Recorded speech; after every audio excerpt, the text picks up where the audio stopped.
So, welcome back to our channel, Active Catalysts. And in this video, you will understand how funnily and how ಆಡ್ತಾನೆ ಓದ್ಬೋದು ಅನ್ನೋದು ನಿಮ್ಗೆ ಗೊತ್ತಾಗುತ್ತೆ. It's very simple. Okay, the first thing what you have to do is ಫಸ್ಟೇ ಆಟ ಆಡೋಕ್ಕಾಗಲ್ಲ ಅಲ್ವಾ, ಒಂಚೂರು ಬೇಸಿಕ್ಸ್ ಫೌಂಡೇಶನ್ಸ್ ಸ್ವಲ್ಪ ಬಿಲ್ಡ್ ಆಗಬೇಕು.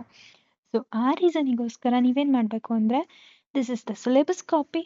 So BES K508, I hope you know this. Okay, so first ನೀವು ಕೇಸ್ ಸ್ಟಡೀಸ್ ಇರಬಹುದು. ಓಕೆ, ಇವಾಗ ಕೆಲವೊಂದು ಮಾಡ್ಯೂಲಲ್ಲಿ ಕೇಸ್ ಸ್ಟಡೀಸ್ ಇದೆ, ಅದನ್ನು ಅರ್ಥ ಮಾಡ್ಕೋಬೇಕು. ಆಬ್ಜೆಕ್ಷನ್ಸ್ ಇರ್ಬೋದು, ಮೆಟ್ರಿಕ್ಸ್ ಅಥವಾ ಅಡ್ವಾಂಟೇಜಸ್ ಡಿಸ್ಅಡ್ವಾಂಟೇಜಸ್, ಆ ಥರ ಕೈಂಡ್ ಆಫ್ ಕ್ವೆಶನ್ಸನ್ನು ಸ್ವಲ್ಪ ಜಾಸ್ತಿ ನೋಡ್ಕೊಳ್ಳಿ, ಯಾಕಂದರೆ ಅದು ಕೇಳ್ತಾರೆ. ಓಝೋನ್ ಡಿಪ್ಲೀಷನ್ ಅಂತೂ ತುಂಬ ಇಂಪಾರ್ಟೆಂಟ್ ಕಾನ್ಸೆಪ್ಟ್. ಸೊ ಈ ಥರ if possible I try to solve all the questions in the upcoming videos. But ಒಂದು ವೇಳೆ ನನಗೆ ಪಾಸಿಬಲ್ ಆಗಿಲ್ಲ ಅಂದರೆ ಯು ಹ್ಯಾವ್ ಟು ಸ್ಟಡಿ.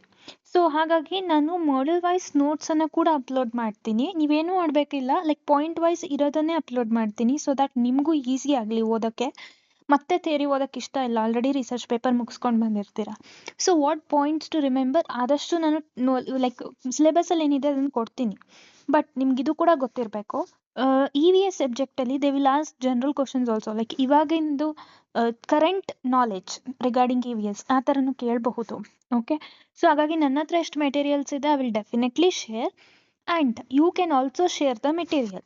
ಯಾಕಂದರೆ ನಿಮ್ಮ ಕಾಲೇಜಿನ ಮೆಟೀರಿಯಲ್ ನನ್ನ ಹತ್ರ ಇರಲ್ಲ, I will just share what I have. Okay, so ನೀವು ಹೆಂಗೆ ಶೇರ್ ಮಾಡ್ಬೋದು ಅಂದರೆ, ನಾನೊಂದು ಲಿಂಕನ್ನು ಕೊಟ್ಟಿರ್ತೀನಿ. ಓಕೆ, ಕಮೆಂಟ್ಸಲ್ಲೂ ಇರುತ್ತೆ, ಡಿಸ್ಕ್ರಿಪ್ಷನಲ್ಲೂ ಇರುತ್ತೆ. ಸೊ ಆ ಲಿಂಕನ್ನು ಕ್ಲಿಕ್ ಮಾಡಿದ್ರೆ ಅಲ್ಲಿ ನಿಮಗೆ ಪ್ಲಸ್ ಆಪ್ಷನ್ ಬರುತ್ತೆ. ಸೊ ಕೆಳಗಡೆ I think in the right corner you will get it below. Okay, ಕೆಳಗಡೆ ಸೊ ಆ ರೈಟ್ ಕಾರ್ನರಲ್ಲಿ ಕ್ಲಿಕ್ ಮಾಡಿದ್ರೆ ಕ್ಲಿಕ್ ಮಾಡಿದ್ರೆ ನೀವು ಕೂಡ ಫೈಲ್ಸನ್ನು ಅಪ್ಲೋಡ್ ಮಾಡ್ಬೋದು. So if you also upload, it will be a good material for everyone to study. And how to study in a good way is, ಒಂದು ನೀವು ಚಾಟ್ GPT ಅಲ್ಲಿರೋ ಸಮ್ಮರೈಸ್ ಟೆಕ್ಸ್ಟಲ್ಲಿ you can use that. Okay, ಅದು ಬಿಡಿ, ಅದನ್ನು ನಾನೇ ಮಾಡಿ ಕಳಿಸ್ತೀನಿ ಪಾಯಿಂಟ್ಸ್ ಏನು ನೆನ್ಪಿಟ್ಕೋಬೇಕು ಅಂತ.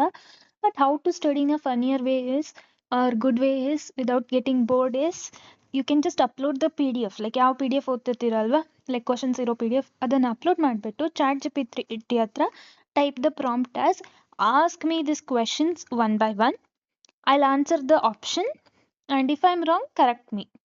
Okay, and ಆನ್ಸರ್ ಇರೋ PDF ಅನ್ನೇ ಅಪ್ಲೋಡ್ ಮಾಡಿ, ಲೈಕ್ ಕ್ವೆಶನ್ ಕೆಳಗಡೆ ಆನ್ಸರ್ ಟಿಕ್ ಮಾರ್ಕ್ ಮಾಡಿರ್ತಾರಲ್ವ ಅದನ್ನೇ ಅಪ್ಲೋಡ್ ಮಾಡಿ. ಆ್ಯಂಡ್ ಈ ಸಬ್ಜೆಕ್ಟಿಗೆ ನೀವು ಚಾಟ್ GPT ಆನ್ಸರ್ಸನ್ನು ಬಿಲೀವ್ ಮಾಡಬಾರ್ದು. ಯಾಕಂದರೆ ಟೆಕ್ಸ್ಟ್ ಬುಕ್ಕಲ್ಲಿ ಕೊಟ್ಟಿರೋ ಕಂಟೆಂಟ್ ಹಳೆ ಕಂಟೆಂಟ್, ಇನ್ನೂ ಅಪ್ಡೇಟ್ ಆಗಿಲ್ಲ. ಚಾಟ್ GPT ಅಪ್ಡೇಟ್ ಆಗಿರೋದು ತೋರಿಸುತ್ತೆ, ಬಟ್ ನಮ್ಮ VTUಲ್ಲಿ ಮಾರ್ಕ್ಸ್ ಕೊಡೋದು ಟೆಕ್ಸ್ಟ್ ಬುಕ್ಕಲ್ಲಿರೋ ಕಂಟೆಂಟಿಗೆ ಆನ್ಸರ್ಸ್ ರಾಂಗ್ ಆಗ್ಬೋದು. ಸೊ ಹಾಗಾಗಿ ಹೇಳ್ತಿದ್ದೀನಿ. And if possible I try to solve all the questions. And ನೀವು ಕೂಡ ನಿಮ್ಮ PDFsನ ಡ್ರೈವಲ್ಲಿ ಅಪ್ಲೋಡ್ ಮಾಡಿ. And if you don't know to upload, you can mail me. Okay, active WhatsApp ಗ್ರೂಪ್ಸಲ್ಲಿದ್ದರೆ you can mail to WhatsApp only. If you are in contact with me, you can text me there also. If not, you can upload into the drive. ಅದು ಬರಲ್ಲ ಅಂದರೆ ಜಿಮೇಲಿಗೆ upload ಮಾಡಿ, activecatalysts@gmail.com. Okay, and RM ಹೇಗಾಯಿತು ಅಂತ ತಿಳಿಸಿ, because I am eagerly waiting to know about that. Thank you. ಅಷ್ಟೇ ಅಲ್ಲ, ಮುಂದೊಂದು ದಿನ ಪ್ಲೇಸ್ಮೆಂಟ್ಸ್, ಸೊ ಏನೇನು ರೆಫರಲ್ಸ್ ನನ್ನಿಂದ ಕೊಡೋಕ್ಕಾಗತ್ತೆ, I will definitely help with my connections and link it with that. Thank you.